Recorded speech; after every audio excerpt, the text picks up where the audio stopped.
विभाग कार्यालय येथे सर्व पक्षातील सर्व समाजसेवकांनी लोकांच्या भावना दुखावल्यात, कुठेतरी त्यांना त्रास झालाय या गोष्टीचा विचार करून, एक लोकांचा विचार करून सगळ्या लोकांनी इथे एकत्र येऊन वॉर्ड ऑफिसरला विचारणा केली आहे।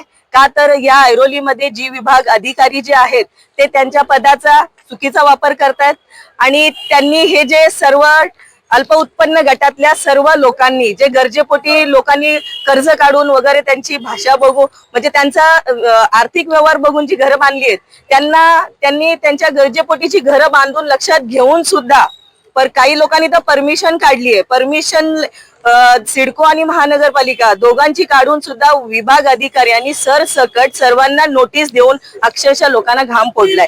मी इतकंच म्हणेन की हे विभाग अधिकारी जे ह्या प्रकारचं चुकीचं काम करत आहेत त्याला जर इथल्या स्थानिक लोकांना जर ह्या नोटिशीचा त्रास होऊन जर कोणाला काही दुखापत झाली तर त्याला जबाबदार कोण। आणि दुसरी गोष्ट म्हणजे या विभाग अधिकाऱ्यांनी प्रत्येक नागरिकाला वेगवेगळी तारखा देऊन बोलवून जे विचारणा करतायत आणि आज आम्ही जाब विचारायला इथे आलोय तर आम्हाला सांगतायत की आम्ही तुमच्याच भल्यासाठी ह्या नोटिशी काढल्यात म्हणून।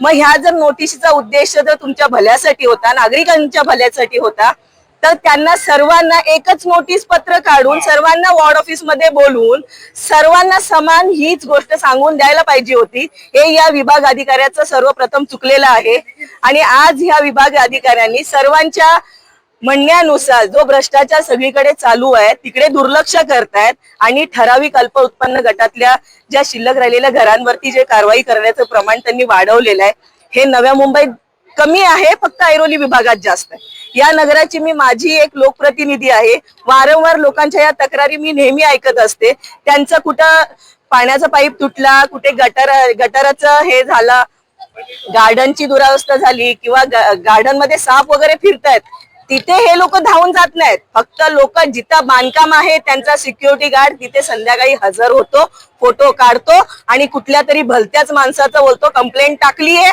म्हणून त्यांना नोटीस दिली जाते। हा काम या जी विभाग कार्यालयात होत आहे या गोष्टीचा आम्ही सर्व समाजातील समाजसेवकांनी निषेध करतो आणि ही जर गोष्ट आता इथे नाही थांबवली तर जर पुढच्या वेळेस असं काही दिसलं तर याच विभाग अधिकाऱ्यामध्ये इथेच बसून आम्ही आंदोलन करून या विभाग अधिकाऱ्याला हाकलून काढू।